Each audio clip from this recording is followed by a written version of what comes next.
dernier point sur le chimique, si vous voulez. Comment voulez-vous après que ces peuples arabes et musulmans croient en l'Occident et en ses valeurs chrétiennes ou autres de droits de l'homme ou de la Révolution française? Oui. C'est une mascarade. Ouais, il n'y a que les gens d'Al Jazeera et les pourris de ces pays du Golfe qui peuvent vous dire oui, mais pas les gens libres. C'est justement ces gens libres que vous cherchez à détruire. Hein. Le seul État légal qui représente un État-nation laïque qui est la Syrie et qui s'oppose aux pays du Golfe et à la mondialisation et à cet impérialisme américain qui cherche à détruire l'islam de l'intérieur entre chiites et sunnites.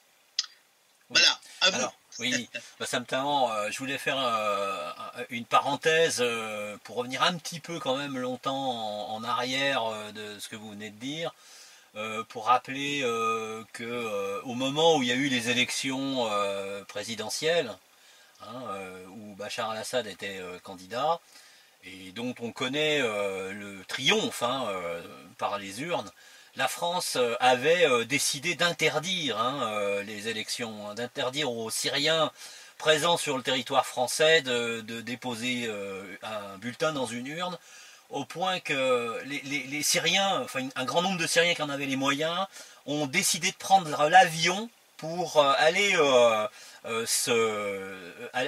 s'exprimer dans les urnes, soit en Syrie, soit ailleurs, mais en tout cas dans une représentation diplomatique. En Europe, c'était à Madrid, je crois.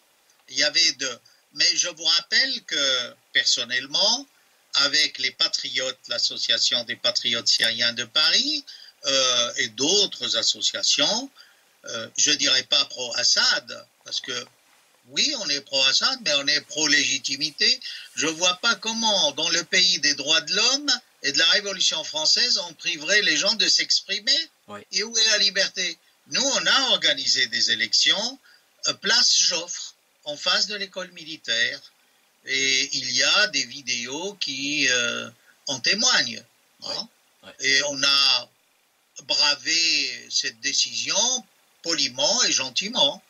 Et pour une fois, le gouvernement français a été sage. Je veux dire, personne n'a eu de poursuite ou on ne nous a pas dit vous êtes opposé à une décision. Non, ils nous ont laissé faire.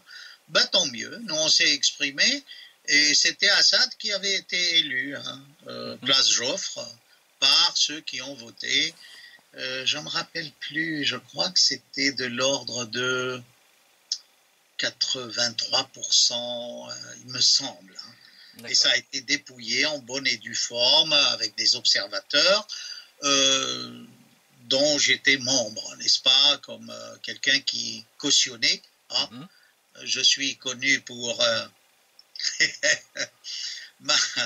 je veux dire mon honnêteté dans cette affaire-là depuis le début, voilà. Hein. D'accord. Il est arrivé, voilà. Je vous écoute. Donc voilà. Oui. Alors une autre chose. D'autres griefs, n'est-ce pas, comme quoi il a libéré les islamistes des prisons. C'est ce qui fait qu'on a eu tant et tant d'islamistes. Mais là, il y a des contradictions dans les médias. S'il a libéré des dizaines de milliers d'islamistes, ce qui est entièrement faux, il n'y avait pas.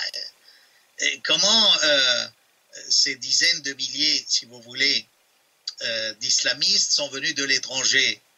Mais on sait très bien qu'il y a du Kazakhstan, du Kyrgyzstan, du Maroc, de Tunisie, de l'Arabie Saoudite. Ces gens-là n'étaient pas en prison en Syrie, voyons. Ben oui. Vous voyez. Puis si c'est vraiment des islamistes, d'abord je vous dis que au moins il y a des gens qui ont été libérés de l'opposition. Michel Quilot, c'est pas un musulman que je sache avec son nom. Il a été libéré. Georges Sabra également. Il s'appelle Georges. Vous n'allez pas me dire qu'il est musulman. Hein? Donc, on peut, oui, ne vous en déplaise, les grands reporters de je ne sais quelle chaîne, qu'en Syrie, on peut entrer en prison, tout comme en France, et être libéré. Soit par grâce, soit après avoir purgé sa peine. Vous voyez? Je vous cite comme exemple ces deux-là. Alors, si Assad n'avait pas fait ce pas en libérant, on aurait dit, vous voyez, une fois que vous entrez dans les prisons syriennes, vous ne sortez plus. Oui. Il a libéré en tout, je crois, comme anciens islamistes, peut-être une quarantaine. Alors, évidemment, cette quarantaine est devenue, ce sont, selon, n'est-ce pas, la propagande de l'opposition qatari, et je ne sais pas quoi, les chefs des islamistes. Ce n'est pas vrai du tout, hein. Les chefs, ils sont venus d'ailleurs. Hein. El-Mouhaisni, il est saoudien, il appelle les islamistes d'Alep à rester et à ne pas admettre l'évacuation. Vous voyez, c'est un tissu de mensonges qu'on entendait pendant 5 ans et rarement, on donnait la parole à quelqu'un pour rectifier. Mais vous pouvez ne pas être d'accord avec moi et dire que je mens, mais prouvez-le-moi, hein. Vous en êtes incapable. Hein. Vous êtes simplement derrière vos micros, hein, comme des veaux à répéter des choses. Non, honnêtement, prouvez-le-moi. Hein.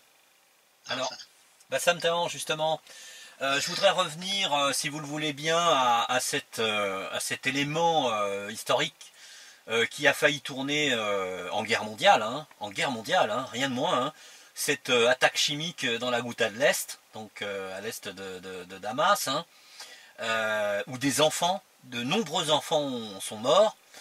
Je me rappelle à l'époque que des parents de l'attaqué, du nord de l'attaqué, hein, du gouvernorat de l'attaqué, s'étaient manifestés en disant qu'ils avaient été victimes d'une attaque terroriste à une époque et que leurs enfants leur avaient été dérobés. Et qu'en voyant les vidéos qui avaient été tournées de cette mascarade, hein, de cette imposture, ils s'étaient rendus compte que c'était leurs enfants, ils avaient reconnu leurs enfants.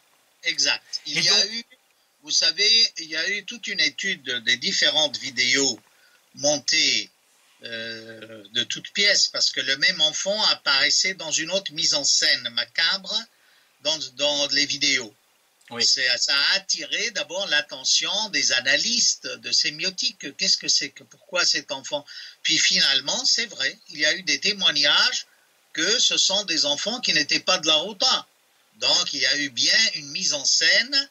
Et là, la responsabilité en incombe aux islamistes, selon, n'est-ce pas, des témoignages de prisonniers, journalistes prisonniers des islamistes, selon beaucoup de rapports, surtout que, et là, de plus en plus, il y a des gens qui croient à un rôle très actif d'intermédiaire des services secrets étrangers concernant cette affaire-là. C'est-à-dire, on a carrément poussé les islamistes à commettre cet attentat pour que l'on puisse intervenir, parce qu'on avait besoin de mettre la communauté internationale devant le fait accompli. Regardez, il y a eu du chimique et c'est Bachar. Oui. Heureusement que là, Obama a vu qu'on le roulait dans la farine, qu'il y avait des rapports qui se contredisaient, et que tout ce qu'on lui avait présenté à l'époque comme enregistrement entre généraux syriens était un peu falsifié dans les dates, parce qu'on lui a présenté ça comme quelques jours avant, alors que c'était de vieux enregistrements qui n'avaient rien à voir avec l'attentat chimique de la Ghouta de 2013. Vous voyez? Donc, mais là, jusqu'à maintenant, hein, vous écoutez les ministres socialistes vous dire que l'attentat d'Al-Ghouta, c'est le fait de Bachar, du gouvernement syrien. Et vous voyez, enfin voilà, et je ne parle pas aussi des mensonges des médias dans cette diabolisation. Hein. Moi, une fois, j'étais dans une émission, on me montre que voilà, à Alep, les gens attendent pour prendre du pain. Or, c'est marqué en caractère arabe, c'était marqué Derzor ou Raqqa, je ne me souviens plus, mais pas Alep.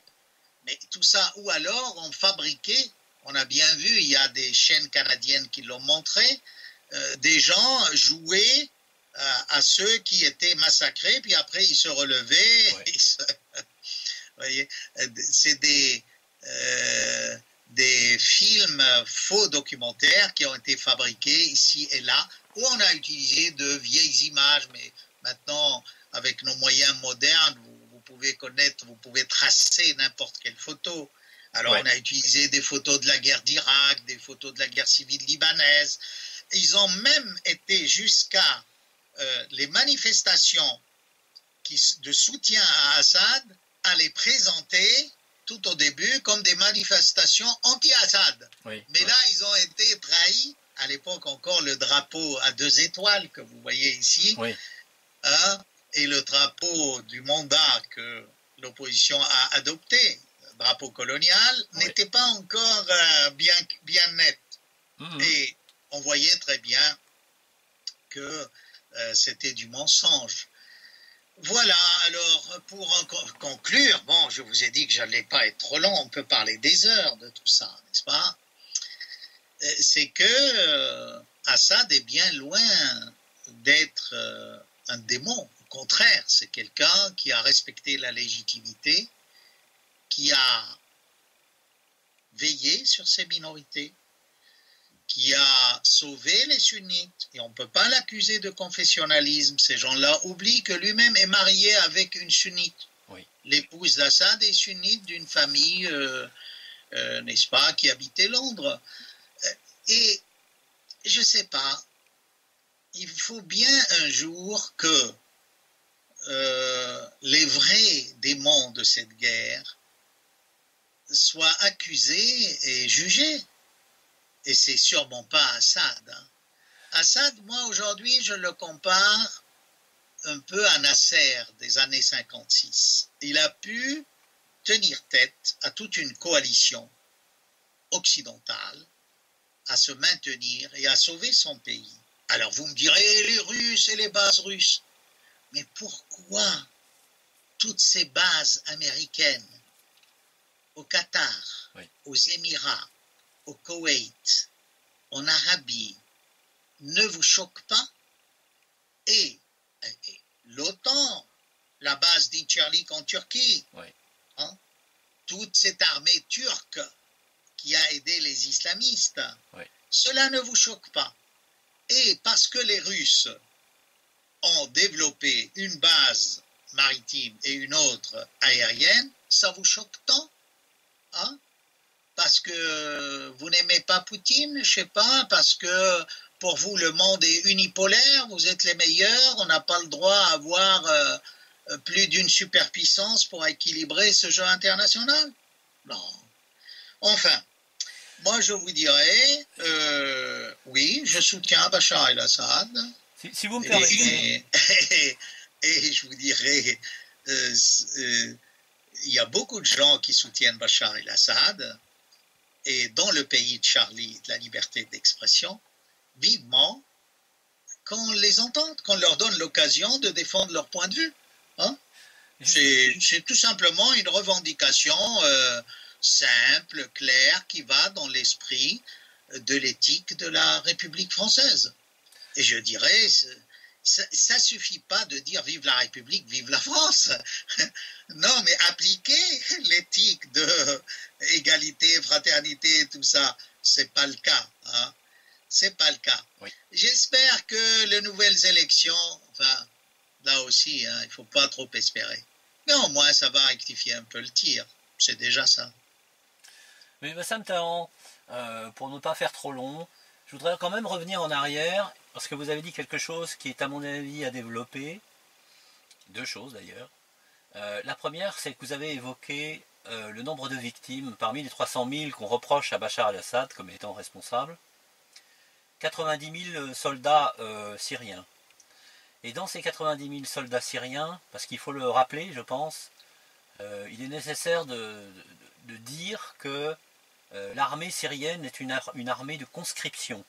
Il y a un noyau dur de professionnels, mais que c'est aussi beaucoup d'appelés, c'est-à-dire des hommes de citoyens, des enfants de la Syrie qui ne sont pas des militaires, mais qui ont une formation, comme c'était le cas il y a quelques décennies en France. Hein, il y avait les professionnels et les hommes du peuple, hein, qui faisaient leur service militaire et qui étaient, dans le cas d'une agression militaire, hein, pouvaient être intégrés dans l'armée en question. Donc on était dans ce cadre-là pour ce qui concerne l'armée syrienne, et plus encore de savoir que proportionnellement il y avait beaucoup plus de sunnites que de toute autre confession à l'intérieur de cette armée.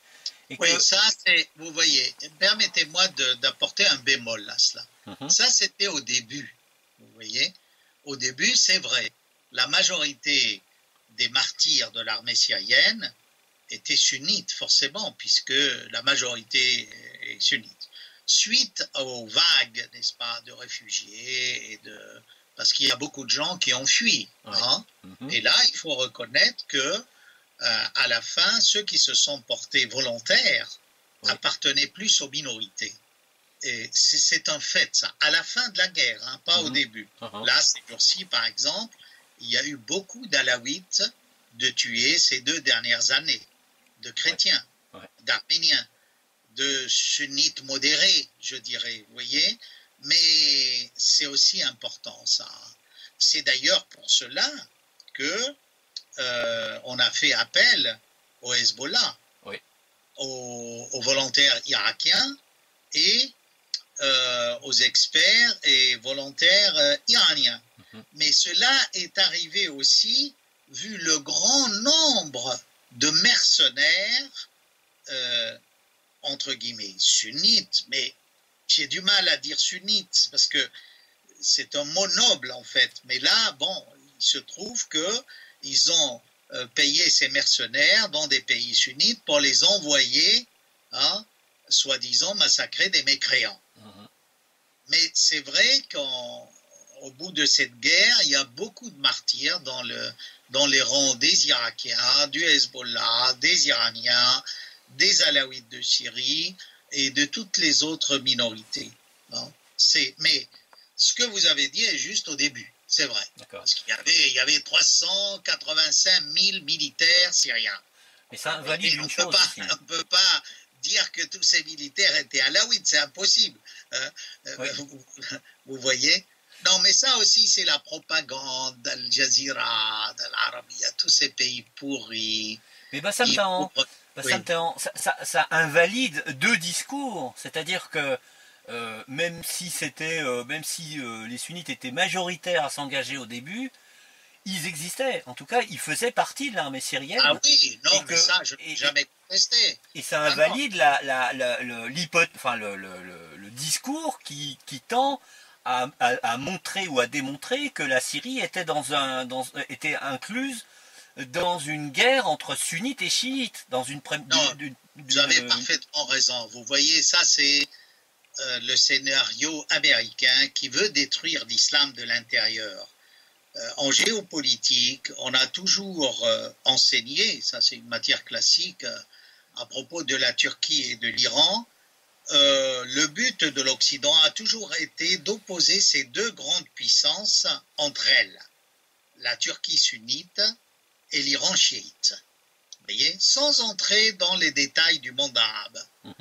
Mais vous voyez aussi là la force de Poutine en neutralisant l'Occident et en mettant à la même table et les Turcs et les Iraniens concernant le dossier syrien. Mais ceci dit, je crois que les Américains continueront à jeter de l'huile sur le feu et animer cette guerre interne à l'islam entre chiites et sunnites. Et même entre intersunnites et interchiites. Pour le moment, le monde chiite est uni, mais pas le monde sunnite. Okay? Voilà, je crois qu'on j'ai une autre. On a fait le tour de la question. J'ai une autre remarque pour, si vous voulez, corroborer ce que vous disiez tout à l'heure, c'est que à partir du moment où une armée est quand même constituée en cas de guerre de l'essentiel de ses effectifs d'hommes qui viennent du peuple, ça veut dire que si Bachar al-Assad était le boucher qui était décrit par l'Occident, depuis longtemps, l'armée se serait révoltée contre son chef suprême. Puisque là, on leur demandait, selon le discours complètement trompeur des médias occidentaux, Bachar poussait son armée à massacrer le peuple. Donc si c'était le cas, compte tenu du fait qu'une grande partie des soldats étaient du peuple, c'est évident que Bachar al-Assad n'aurait pas pu tenir jusqu'à aujourd'hui. Oui, il aurait été renversé. Qui ont déserté. Vous voyez, il y a eu des gens qui ont déserté. Alors, ils vous disent, il y a peut-être, je sais pas, une dizaine de généraux. Oui, mais vous savez, en Syrie, il y a peut-être 300 généraux. Hein.